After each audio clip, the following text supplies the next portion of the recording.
We are always looking for ways to connect and bridge pastors and laity within our churches. And no more important time is that within the first 100 days called the changeover zone. It's a crucial period for the relationship to start to develop between our pastors and our parishioners, our pastors and our lay leaders. Life is full of change and it happens all the time, and how can we demonstrate what healthy change looks like?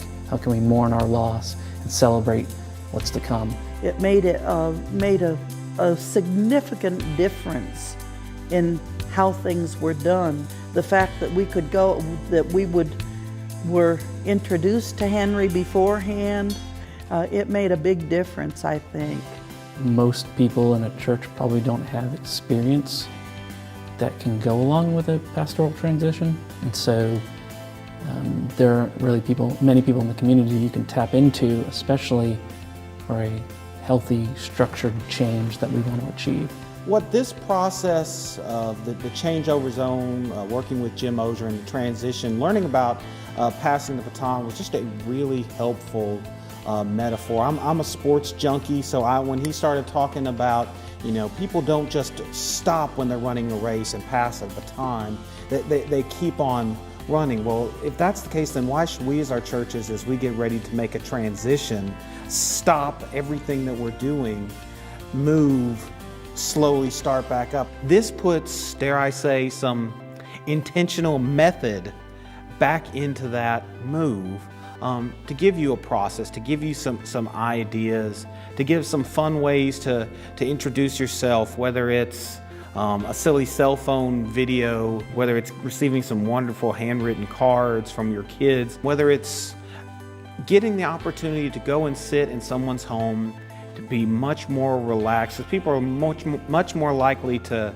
break down some of the formal barriers we have over a cup of coffee and a piece of cake.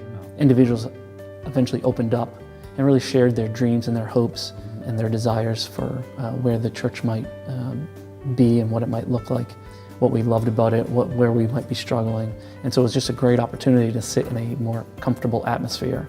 I can't imagine trying to transition without using a process like this. As the lay leader for the district, I really encourage everyone to be involved in this process and to take our pastors under our wings and help them in this transition process.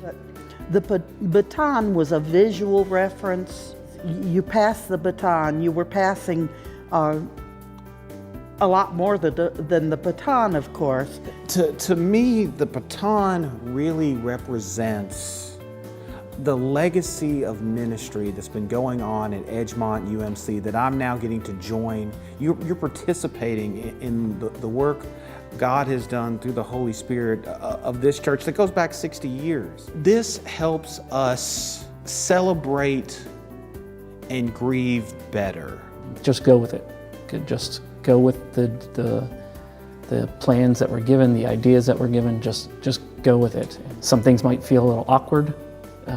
Some things you haven't done before, but once you get through them, I think you'll find that you're actually happy that you've done them.